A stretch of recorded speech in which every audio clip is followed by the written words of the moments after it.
Mais uma vez, a paz do Senhor para você, meu amado amigo. Nós estamos mais uma vez aqui para trazer para você um pouquinho do conhecimento bíblico, da teologia do Antigo Testamento.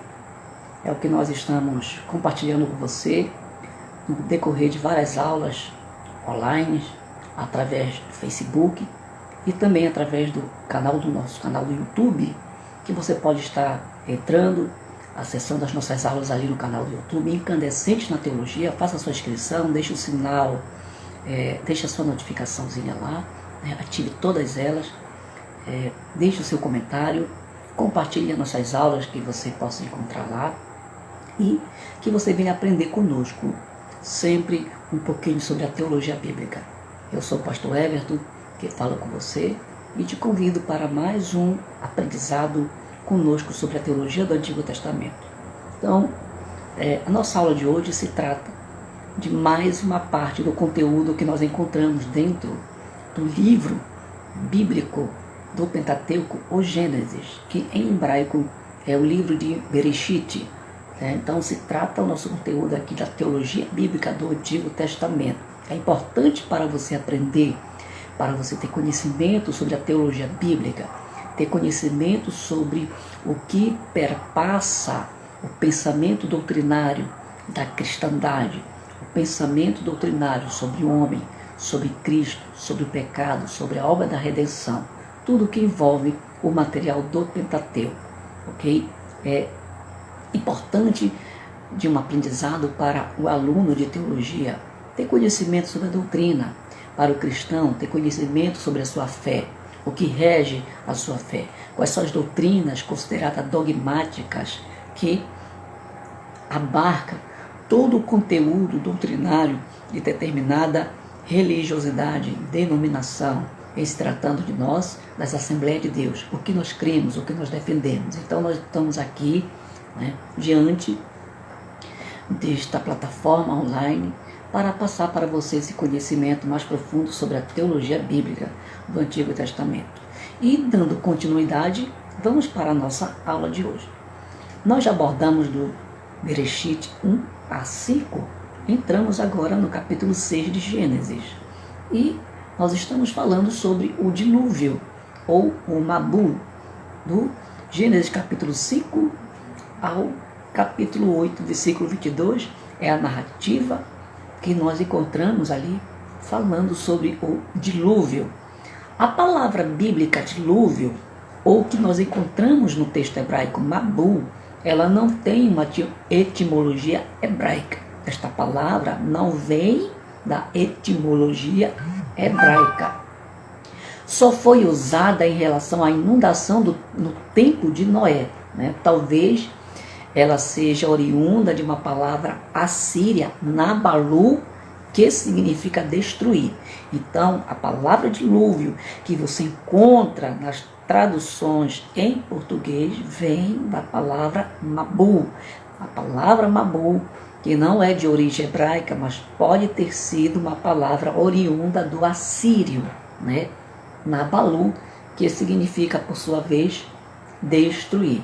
Então, de acordo com o autor do Gênesis, o propósito de Deus era, de fato, destruir, exterminar os seres vivos da sua presença e da sua criação, Destruir da sua presença toda a sua criação. Era esta a intencionalidade de Deus. Porém, ele preservou uma família para dar continuidade ao projeto de redenção na terra, que foi justamente os descendentes de Noé.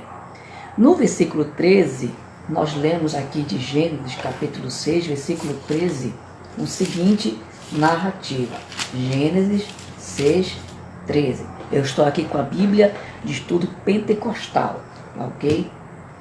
Farás na arca uma janela, e de um côvado a acabarás em cima, e a porta da arca porás ao seu lado. Far-lhe-ás andares abaixo, segundos e terceiros. Então vejam só, esse aqui é o versículo 16. Versículo 13, Deus anuncia o dilúvio a Noé. Então disse Deus a Noé: o fim de toda a carne é vindo perante a minha face, porque a terra está cheia de violência. e eis que o desfarei com a terra. Então vejam só, a terra está cheia de violência, e eis que eu vou destruir toda a raça humana, todo o gênero humano. Então, a violência aqui, ela é retratada como uma das causas do dilúvio. Nos relatos sumérios também, os deuses decidiram enviar o dilúvio por causa dos muitos ruídos produzidos pela humanidade. Esse aqui, segundo o pensamento da mitologia sumeriana. Os deuses decidiram, por sua vez, destruir o mundo porque a humanidade fazia ruído, a humanidade então provocava muito problemas para os deuses. Não seria necessariamente diferente da razão bíblica. Primeiro, porque os ruídos podem ser o resultado da violência. O sangue de Abel clama desde a terra. Lá no capítulo 4, versículo 10, você vê Deus dizendo para Caim, olha, o sangue do teu irmão clama desde a terra. E o clamor de Sodoma e Gomorra tem se multiplicado. Você encontra lá no capítulo 18, versículo 20. Então, o dilúvio, segundo as crenças sumerianas, ali do Antigo Oriente Próximo, apontam que os deuses decidiram destruir a raça humana por causa dos constantes barulhos, enquanto a Bíblia aponta que uma das causas da destruição do gênero humano foi a violência, e a violência provoca barulho, a violência provoca muitas coisas, no mundo até hoje. Os ruídos também poderiam ser produzidos tanto pelas inúmeras petições dirigidas aos deuses para que fizessem algo para conter a violência e o derramamento de sangue, como pelo choro e pelos gritos das vítimas em seu sofrimento. Isso também é mais uma explicação pela questão dos ruídos provocados pela violência. E a arca? O que nós temos que aprender a falar sobre a arca de Noé? Tem se gerado grandes especulações aí no mundo da arqueologia, no mundo das pesquisas acadêmicas e científicas até hoje. Muitos têm colocado que a arca de Noé foi encontrada,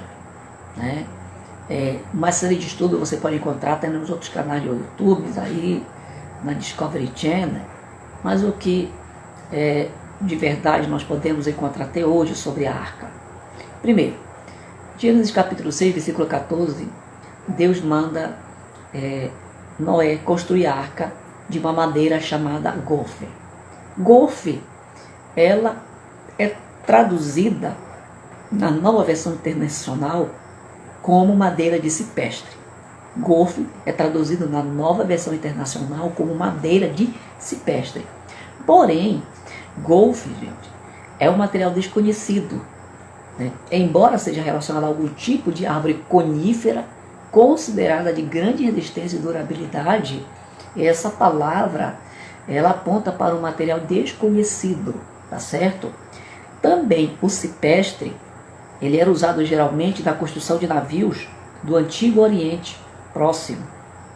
Do mesmo modo, como os cedros do Líbano, eles eram empregados pelos egípcios na construção de seus barcos de transporte no Nilo, lá por volta do século 11 a.C. O cedro era utilizado pela civilização egípcia no século 11 a.C., Você vê também Deus apontando aqui a madeira de gofe sendo usada para a construção da Arca de Noé. A arca também, ela não foi projetada para ser navegada. Você não vê leme sendo projetado na arca. Você não vê o projeto da arca sendo como um projeto de um material de embarcação feito para a navegação. Não se faz menção de leme nem velas com relação à arca. Assim, o destino de todos que estavam a bordo foi deixado nas mãos de Deus. Deus simplesmente mandou ele fazer uma arca. Não disse que era para navegar, não disse, olha, vai colocar aqui o leme para direcionar. Não. O povo simplesmente, a família de Noé deveria entrar na arca, com os animais que Deus disse para serem colocados na arca, mas ali a segurança era 100% a mão de Deus, né? Então vejam só, isso com relação à arca sendo construída por Noé. A medida padrão da construção utilizada foi o côvado, né? Porque no passado o côvado era da ponta do dedo, né, médio até aqui, ó, o cotovelo. Então isso aqui era considerado côvado, é considerado côvado. Então 18 polegadas ou 45 centímetros, né? Essa era a medida do côvado. Comprimento do antebraço desde a base do dedo médio, né, até, né, o cotovelo. Então essa era a medida do côvado. 4 dedos equivaliam a um palmo, né? E 24 dedos equivaliam a um côvado. 24 dedos equivaliam, então, a um côvado. Enquanto 4 dedos, na medida antiga, equivalia a um palmo, né? Então, essas eram as medidas de comprimento básicas utilizadas no Antigo Oriente Próximo. E foram essas medidas utilizadas por Noé para a construção da arca.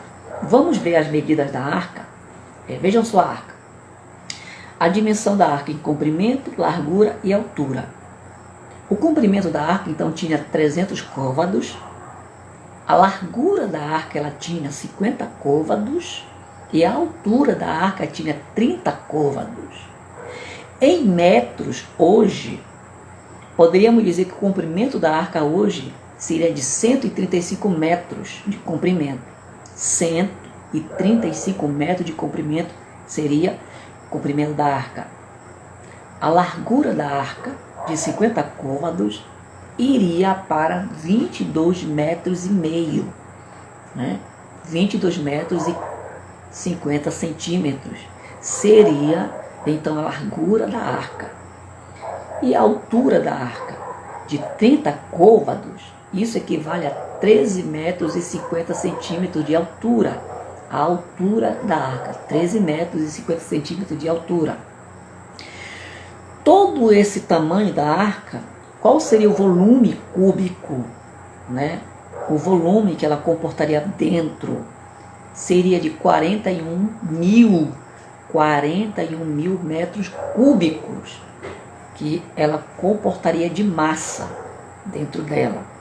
O peso bruto da arca, né, seria de 14 mil toneladas. Então vejam só, o peso bruto da arca, 14 mil toneladas. Esse era o peso da arca. O deslocamento dela, de 20 mil toneladas. Só o deslocamento da arca. Então toda essa medida foi a medida dada por Deus para que Moisés construísse uma arca segundo esses moldes, no côvado.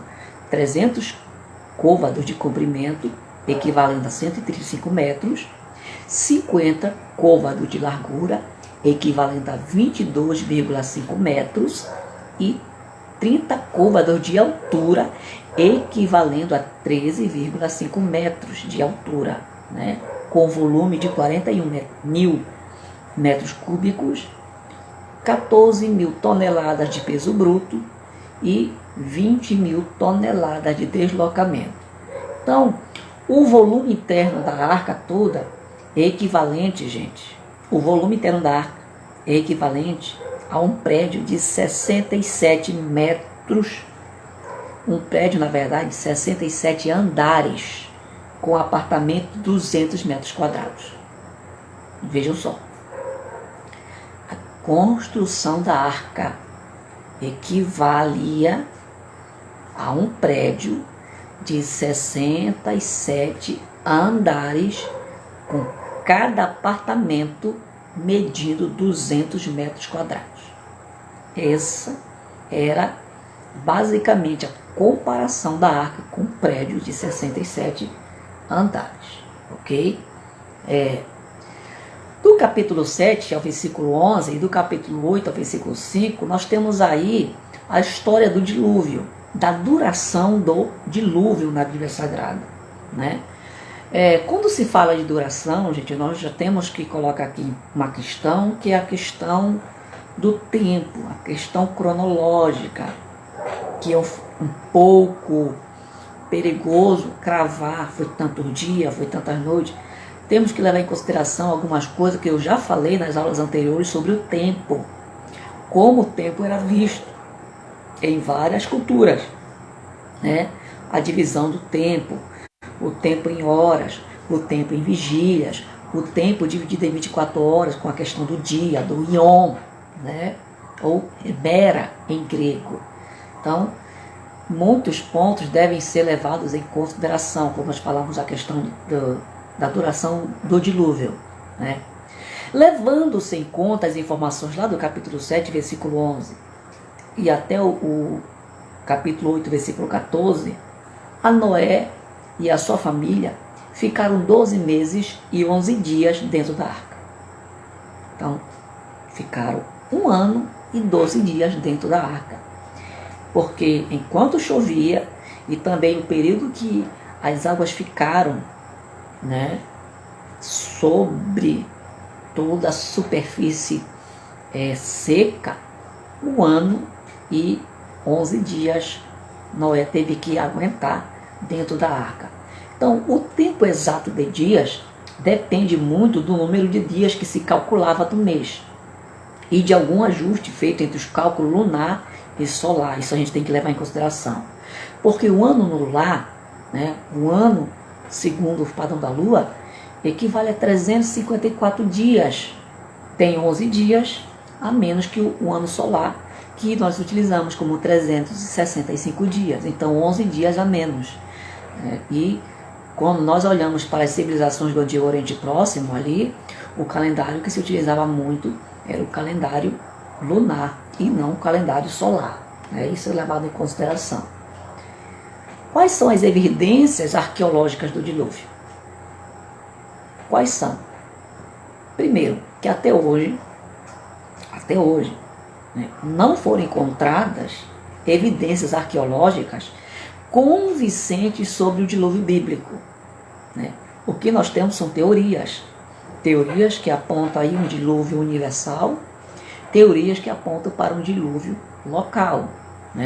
E aí você vai ter vários eruditos dentro desse campo de investigação apontando porque eles defendem que o dilúvio foi local e outros apontando porque o dilúvio foi universal. E nós estamos falando aqui de achados arqueológicos. Eu não estou trazendo aqui argumentos de outras ciências, como a oceanografia e outras ciências que analisam o passado. Tá certo? Nós estamos aqui apontando só na visão da arqueologia.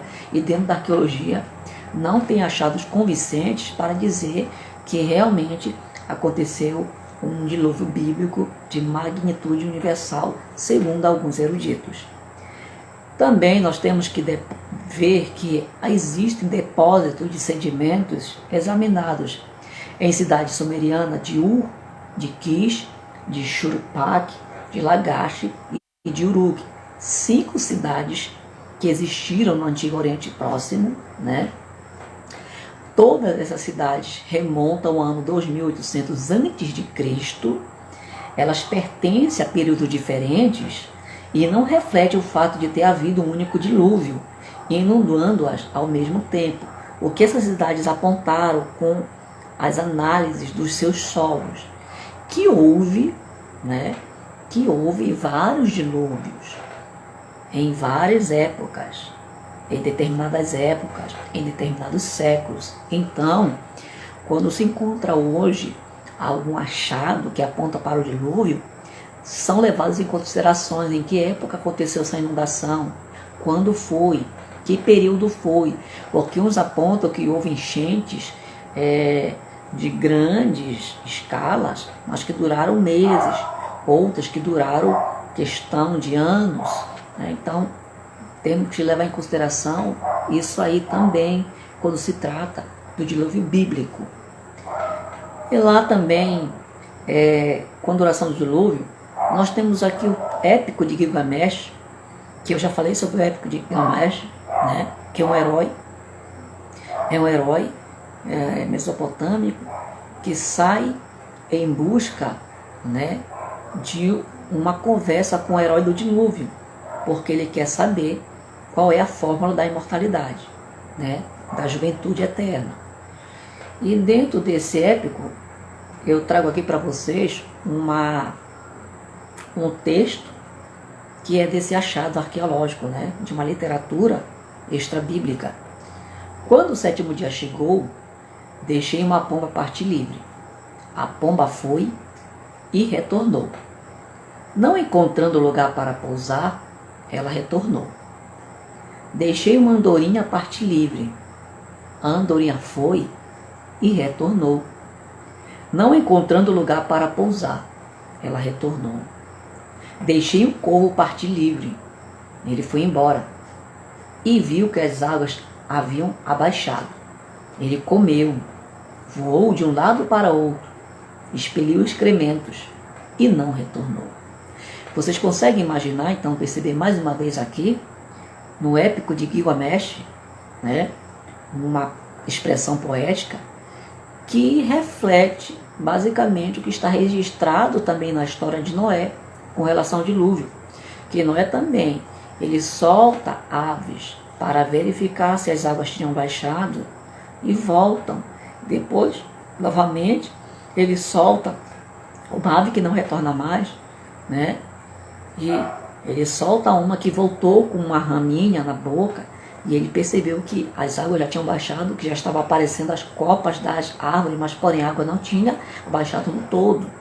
Então vejam só, nós podemos perceber que existem semelhanças nessas literaturas, e eu já expliquei para vocês com relação a essa comparação da teologia bíblica, as narrativas, né, da história do Gênesis com a comparação com essas narrativas acadianas, sumerianas, egípcias, babilônicas, que narram também a origem das coisas, do homem, do dilúvio, tá certo? Então é bom a gente fazer essa comparação para entender que também as narrativas bíblicas têm força em narrativas, né, de outras literaturas, que nós podemos fazer esse paralelo, essa comparação e entender que as primeiras civilizações tiveram um tronco, uma família original, e com certeza, aonde elas estavam, compartilhavam da mesma ideia, do mesmo pensamento de vida, das mesmas histórias do passado. Então, aquilo que aconteceu no passado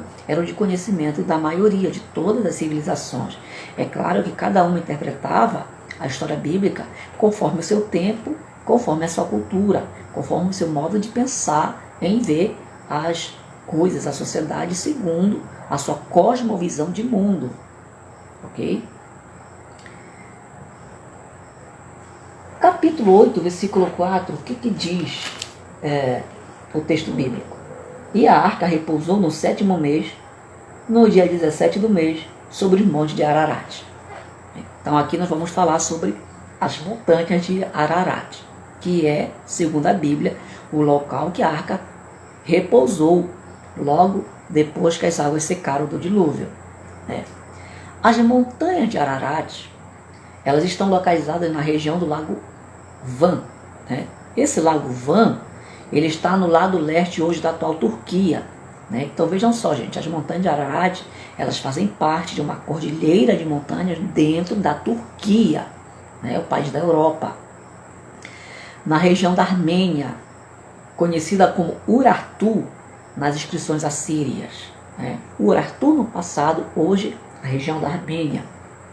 Essa cadeia montanhosa, chamada de Ararat hoje, o pico mais alto ele alcança 5.000 metros de altura. E esse pico mais alto, hoje das montanhas de Ararat, também ele é registrado em outras passagens bíblicas, como lá em 2 Reis, capítulo 19, versículo 37, Isaías capítulo 37, versículo 38 e Jeremias capítulo 51, versículo 27.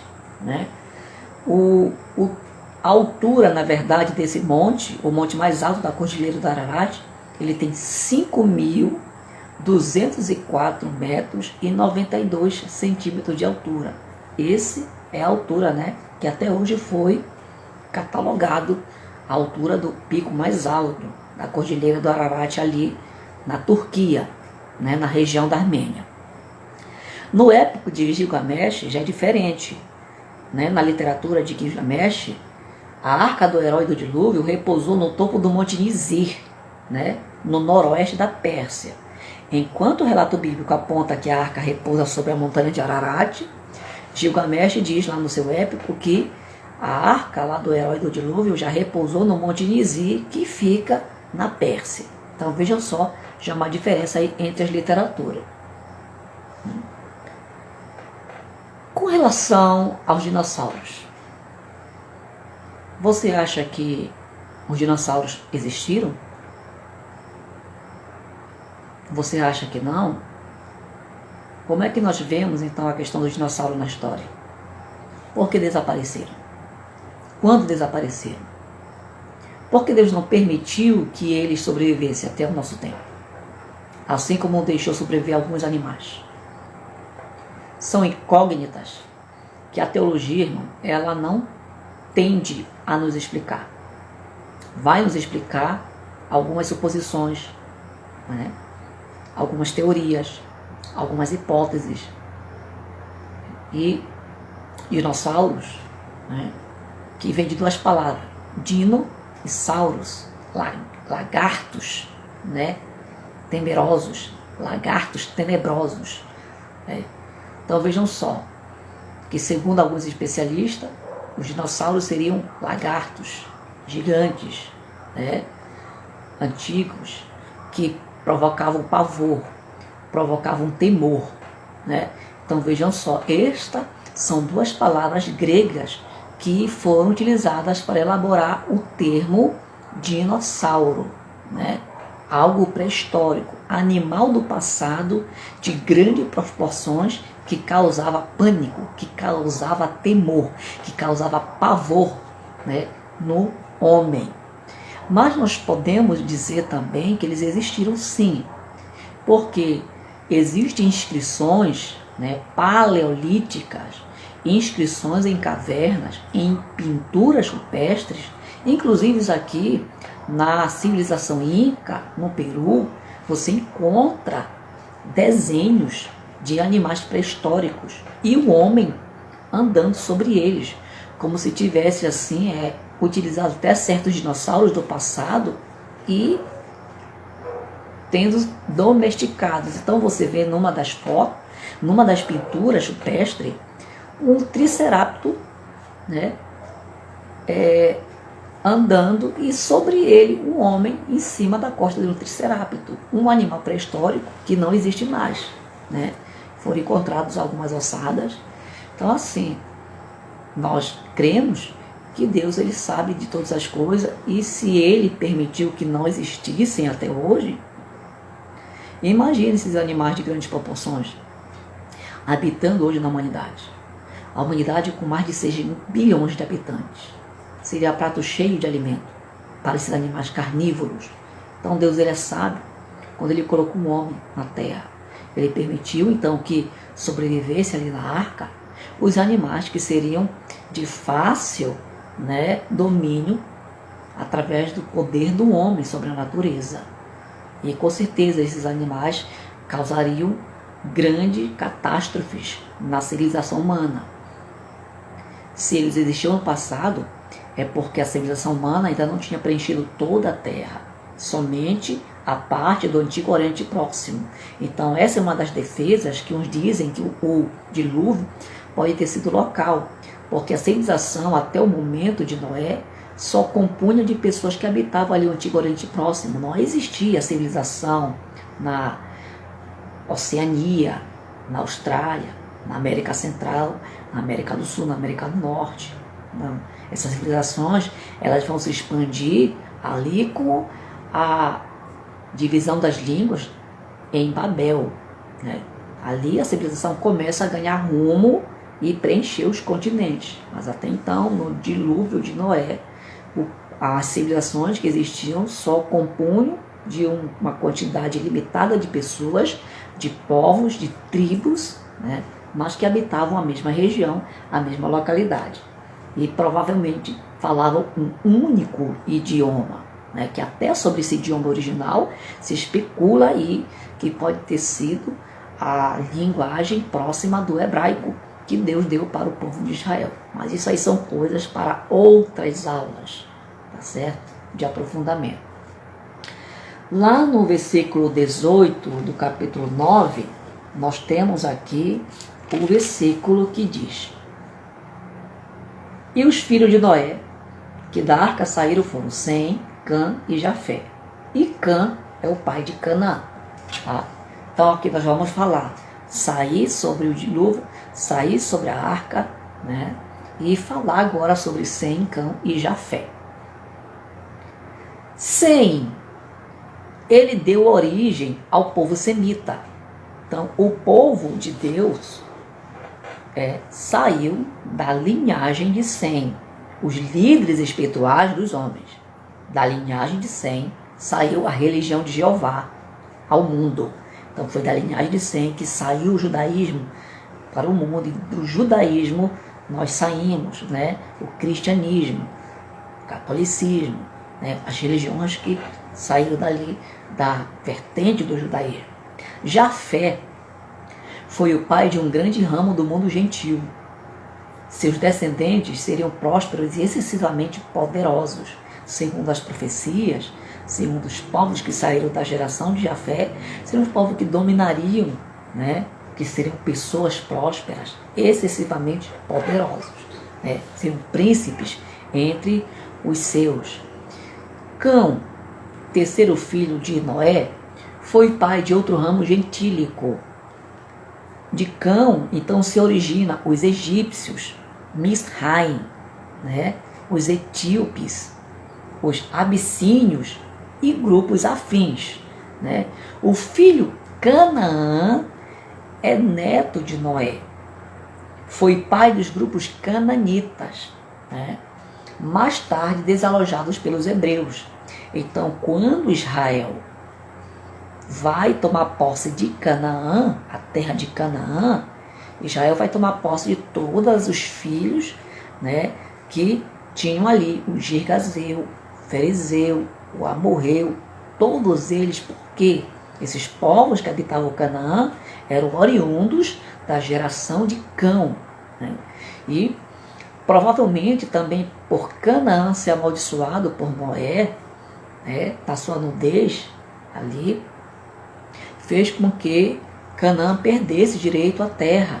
E essa terra foi dada, então, para os descendentes de Sem, que seria ali a linhagem de Abraão, né, o qual Deus tiraria um povo para si, e aí, com esse povo decidiu, então, presenteá-los com a herança que pertencera a Canaã. Toda aquela terra agora pertenceria ao povo hebreu. Então, a maldição pronunciada sobre Canaã por Noé, de maneira nenhuma, ela vai destinar a ser prova textual da escravidão ou segregação racial, como até certo tempo aí, né, você pode ver alguns pastores, inclusive pregadores renomados do Brasil, em suas pregações, causando polêmicas aí, quando apontaram que Canaã, os descendentes de Canaã, seriam ali toda a África, amaldiçoados com a segregação racial, por causa que foram amaldiçoados por nós. Isso não tem nada a ver, segregação racial, escravidão não tem nada a ver com o relato bíblico. Tá? Até porque, se você analisar o texto bíblico, a geração de Canaã sofreu ali com o povo judeu, porque o que era a herança deles, eles perderam para Israel, porque nem todos os países da África pertencem ou são da geração de Canaã, gente. Tá? Vamos levar aqui uma coisa bem sucinta para vocês aqui, tá certo? Então, você tem que pesquisar bem. Segregação racial, isso tem a ver com o homem, tem a ver com pecado, porque Deus criou a raça humana, Deus criou o gênero humano. Quem faz divisão entre raças é o homem. Deus não fez uma raça branca, Deus não fez raça amarela, Deus não fez raça negra. Deus fez um homem só, uma só raça. Quem faz essas divisões aí, né, de segregações, é a própria humanidade. Já com o pecado no seu coração, o homem tende a ser egoísta, a olhar para o seu lado, né? E aí então vem a raça branca, a raça ariana, a raça negra. Aí algumas civilizações acham que o centro do conhecimento são as civilizações do continente velho, a Europa. E nem tudo que a Europa desenvolveu pode ser considerado como modelo para o mundo, porque temos que respeitar também as demais civilizações, as demais culturas, os demais conhecimentos. Então, por isso que nós não aceitamos e nem defendemos as teorias antropológicas, que colocam assim as civilizações do passado como civilizações primitivas. Não existe civilização primitiva, porque cada civilização ela teve o seu momento tecnológico, e o momento tecnológico acompanha aquilo que o homem desenvolve, segundo o seu conhecimento, segundo um momento histórico da humanidade, tá certo? E não é porque hoje a civilização atual da humanidade, ela descobriu o computador, descobriu a fibra ótica, que podemos dizer que ela está mais avançada do que o passado, porque não está. Porque, ao mesmo tempo que a tecnologia avançou no nosso tempo, para a questão de construção civil, muita coisa a civilização atual ela perdeu no passado. Por exemplo, como o homem do passado construiu as pirâmides do Egito, até hoje é uma incógnita para a engenharia civil e para a arquitetura. Ninguém sabe como foi feito, que tecnologia foi usada. Então vejam só, ao mesmo tempo que você pensa que a tecnologia de hoje ela está avançando, ao mesmo tempo também ela está degredindo, ela está caindo, porque coisas que foram feitas no passado, sem as máquinas que existem hoje e foram alcançados, o homem não consegue fazer essas produções que foram feitas no passado, com pedras, né, equivalente a centenas de peso, pedras equivalentes a 100 toneladas. Como é que o homem espalhou, né, levou isso para o deserto para construir grandes pirâmides? É uma incógnita que se faz. Então teorias, tem até livros de cientistas que defendem então que essas construções do passado foram feitas por extraterrestres, né? Porque não entendem que o homem tinha uma capacidade tamanha para fazer essas grandes construções do passado. Então nós estamos fazendo aqui uma comparação com relação às civilizações do período de Sem, Cã e Jafé, tá ok? E capítulo 10, versículo 8 a 9. Saindo da geração de Sem, Cã e Jafé, vamos continuar aqui a interpretação do texto. Gênesis 10, 8 e 9. E Cush gerou a Nimrod. Este começou a ser poderoso na terra. E este foi poderoso caçador diante da face do Senhor. Pelo que se diz, como Nimrod, poderoso caçador diante do Senhor. Veja só, gente. Nimrod aqui, ou Nimrod, é um enigma. É um enigma para a teologia do Antigo Testamento. As teorias apontam que Gilgamesh, a Hércules ou a outros personagens, ou que o apontam como construtor de Babel, né? Então as teorias equiparam Nimrod a Gilgamesh, equiparam ele a Hércules ou a outros personagens, né, que o apontam como construtor de Babel. Seria Nimrod, então, o homem que construiu a cidade de Babel. Porém, que está lá no capítulo 11, versículo 1 a 9, para uns, isso não tem fundamentação bíblica, que Nimrod foi o fundador de Babel. Então vejam só, estou dando para vocês aqui uma interpretação, uma outra linha de pensamento que interpreta que Nimrod não foi o fundador de Babel, que Babel foi construída por outros povos, por outra civilização, e não que foi por Nimrod. Apesar de que a Bíblia aponta aqui, né, que Nimrod começou a ser poderoso na terra, essa questão de ser poderoso na terra aqui, especificamente, não aponta a questão de poder com relação a um poder político. É apontado aqui como poder com relação ao que ele fazia, mas não com relação a uma visão política, né? A um homem político. Tá? Outra coisa que nós temos que olhar aqui para o hebraico.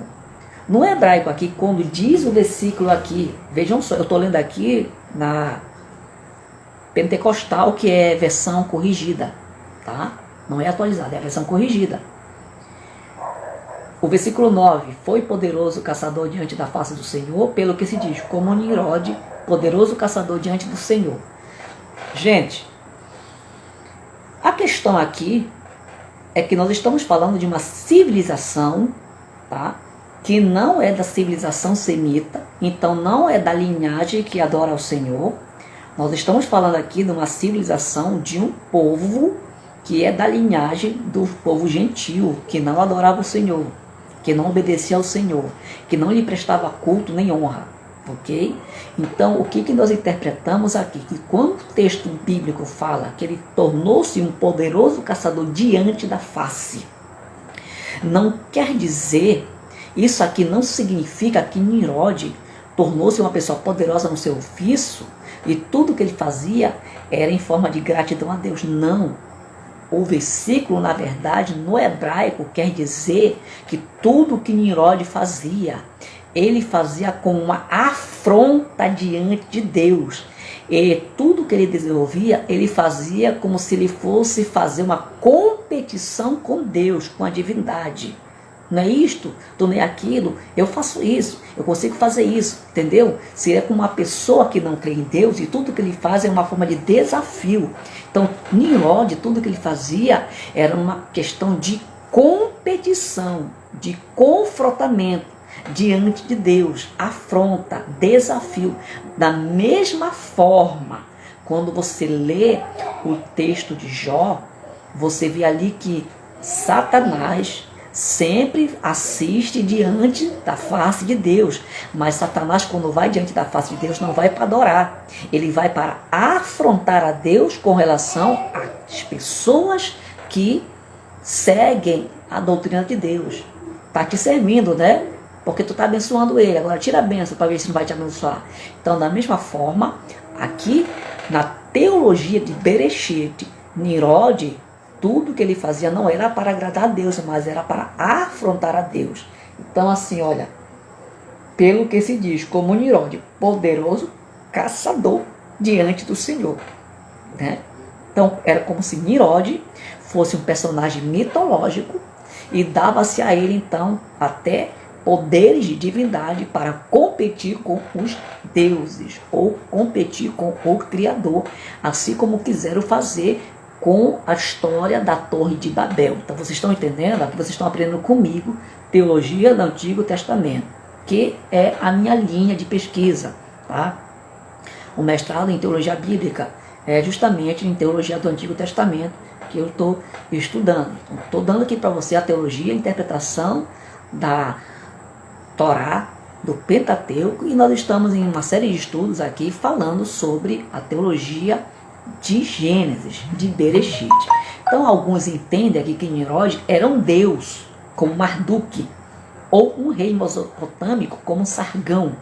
Mas isso também é mera especulação, tá ok? Então não passa de especulação sobre o personagem Nimrod. Mais uma vez, lá no capítulo 11, do versículo 1 ao 9, nós saímos de Nimrod, agora nós vamos falar sobre a Torre de Babel. Tá? A tradição de uma língua comum. Quando a gente entra aqui no texto bíblico, toda a terra com uma mesma língua, que é o subtítulo que a Pentecostal dá aqui para o título do capítulo 11, vamos entrar aqui um pouquinho nessa interpretação aqui segundo os povos do Antigo Oriente Próximo. No épico sumério, Emekar e o Senhor de Arata fala de uma época em que não havia animais selvagens e os povos viviam em harmonia. A humanidade falava uma só língua. Depois houve uma mudança na linguagem que provocou discórdia.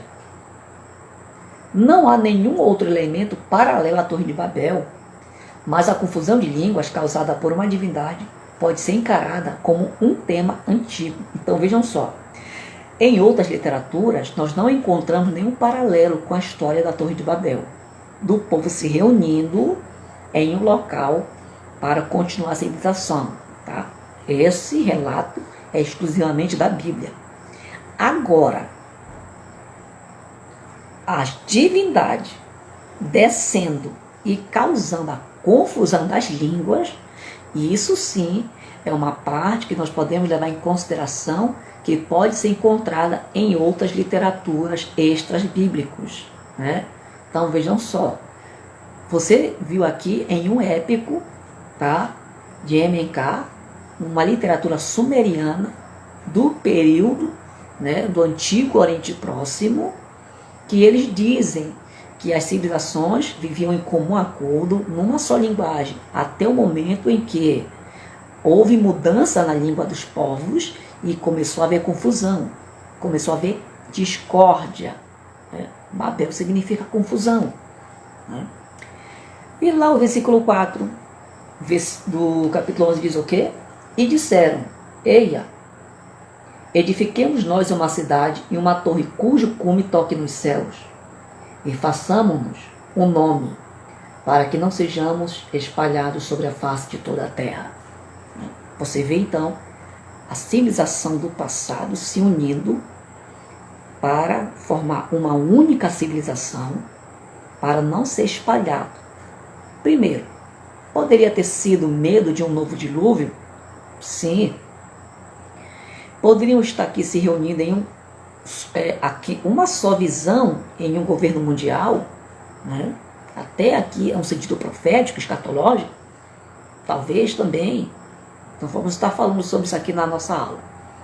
Então vejam só, gente. Eles resolvem construir uma torre.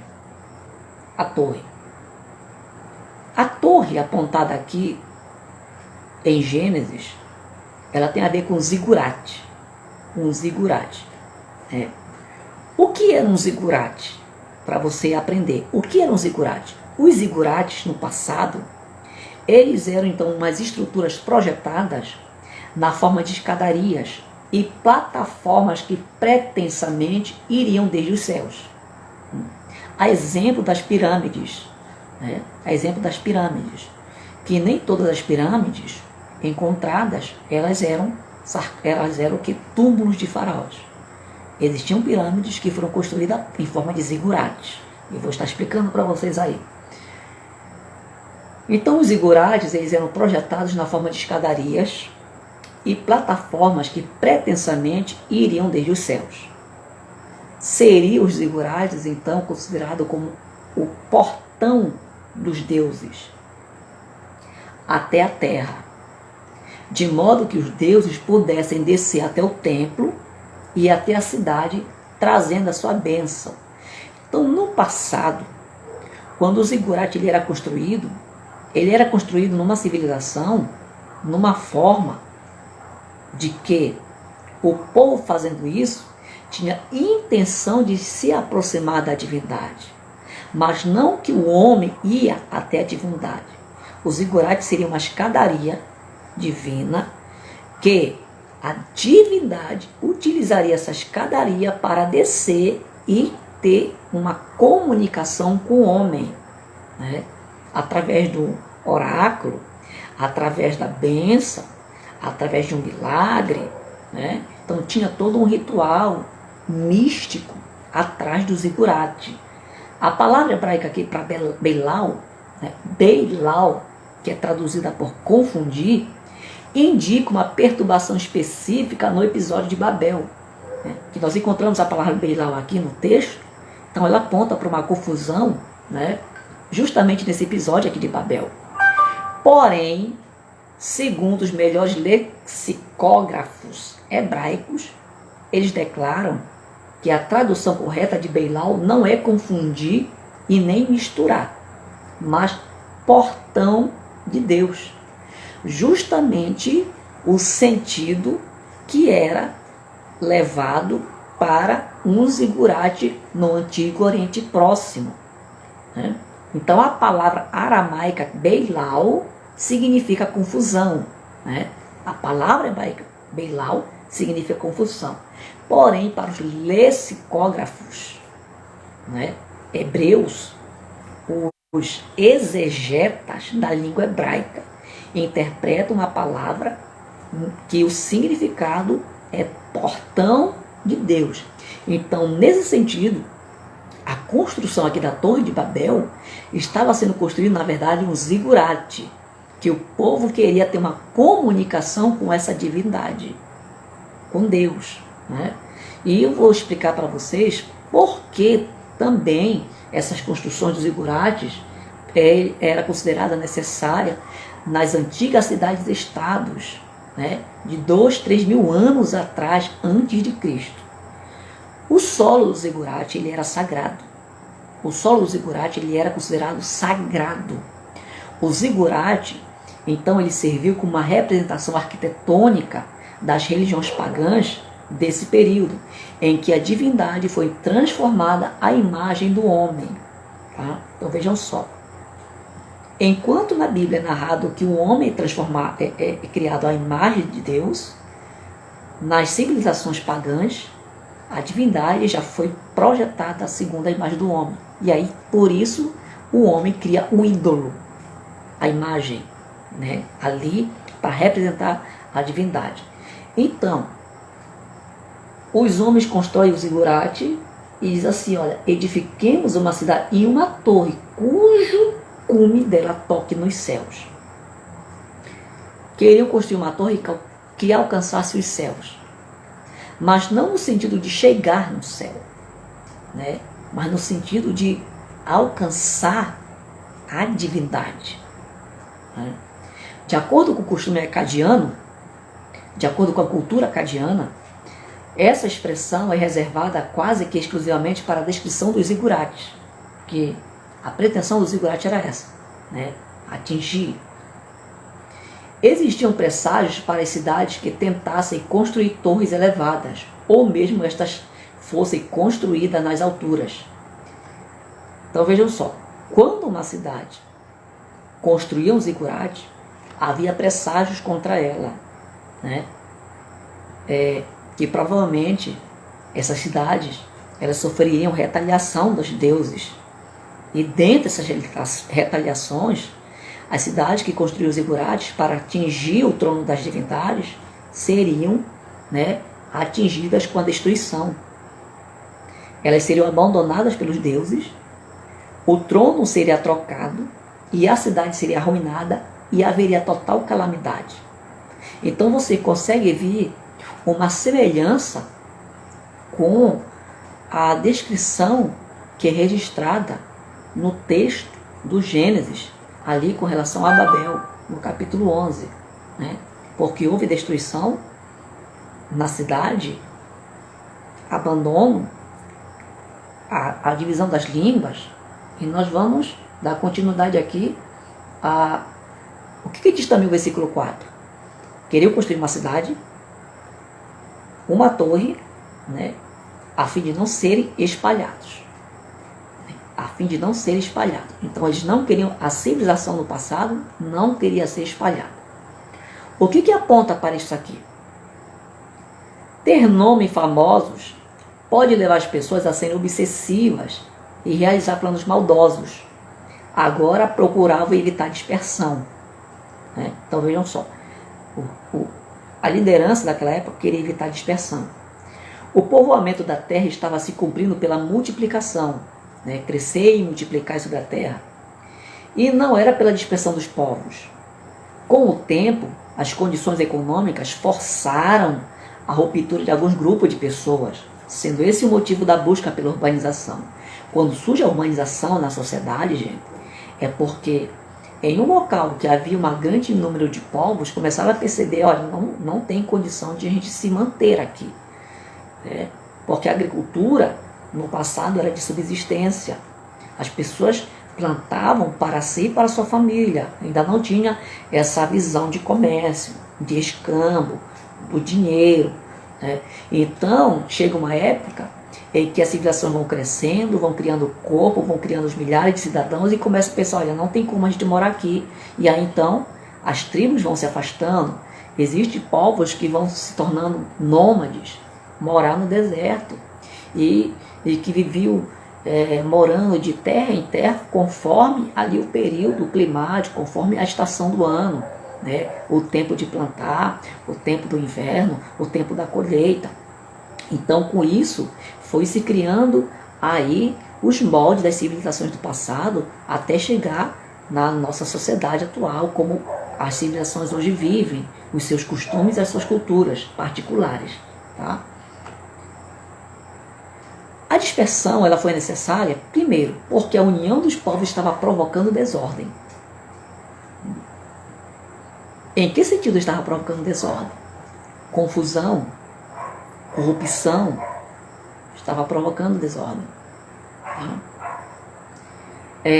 Todavia, era o desejo de Deus, e ainda é, que todos sejam unidos numa fraternidade universal verdadeira. Não numa fraternidade universal que é pregada pela nova era. Que a nova era está pregando aí que o homem volte a ter uma fraternidade universal que será regida por um governo só mundial, uma única moeda mundial, porém, nessa fraternidade universal não terá lugar para Deus. Né? Será uma sociedade, né, arreligiosa. Né? Não será uma civilização laica. A civilização que não adota uma religião, mas porém fomenta políticas públicas para todas as religiões professarem sua fé livremente. No governo do anticristo, a religião será a religião do anticristo. Ele será a religião. Ele que buscará por todas as formas e meios ser adorado como Deus. Né? Então, essa forma de fraternidade universal, ela é condenada pela Bíblia e vai acontecer nos finais dos tempos, no pós-arrebatamento da igreja. Mas que da vontade de Deus é que o homem sim se una numa fraternidade universal. Mas que nessa fraternidade universal hoje ela tem nome, chamada igreja. E a igreja é hoje, onde reúne o povo de Deus, imaculado, acessível no trono da graça de Deus. Outra coisa que nós levamos em consideração aqui, a união talvez caracterizasse também o desejo de proteção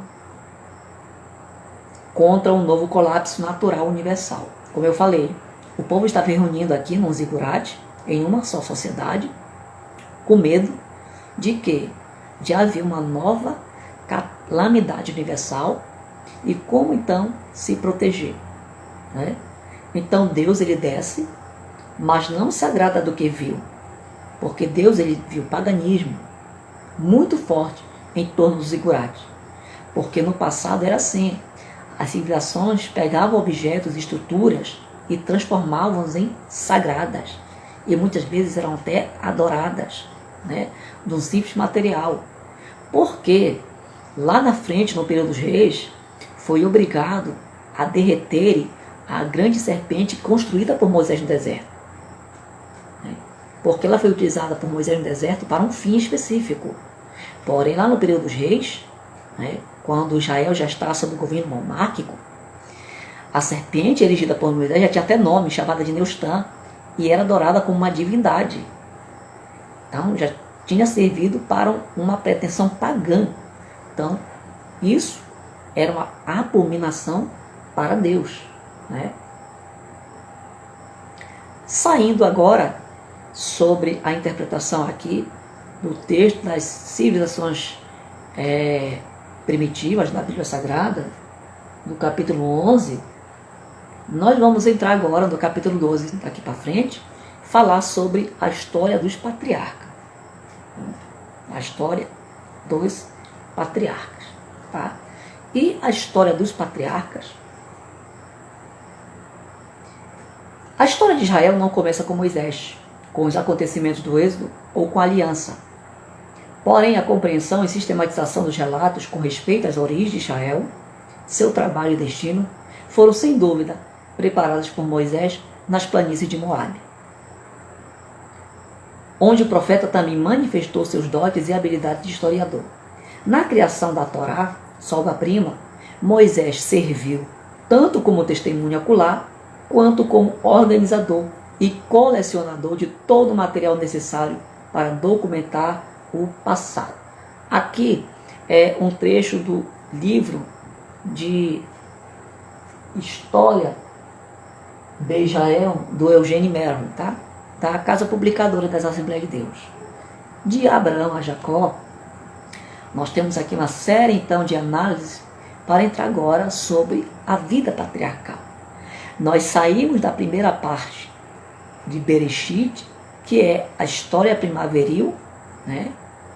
a história das origens, a história das gerações, para nós entrarmos agora na história patriarcal, que também é a história das gerações. A geração de Noé, a geração de Isaac, a geração de Jacó, até a geração de José, né? O último patriarca. Abraão sai de Ur da Caldeia para acampar 1000 quilômetros ao norte, lá no alto do rio Eufrates, né?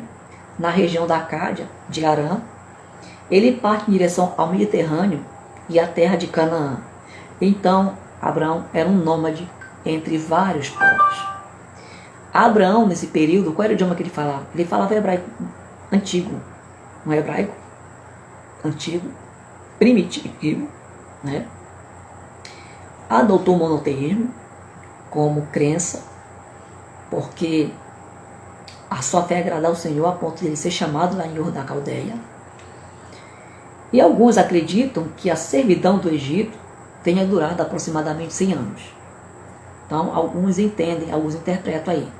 Deus diz assim que a escravidão, o povo escravo ficou 400 anos. Outros já interpretam que a escravidão do povo hebreu lá no Egito durou apenas um século. Né? Então, essa é a interpretação, ok? Porém, amados, vamos ficar por aqui na nossa aula. Eu só tenho introdução aqui sobre a história patriarcal, tá?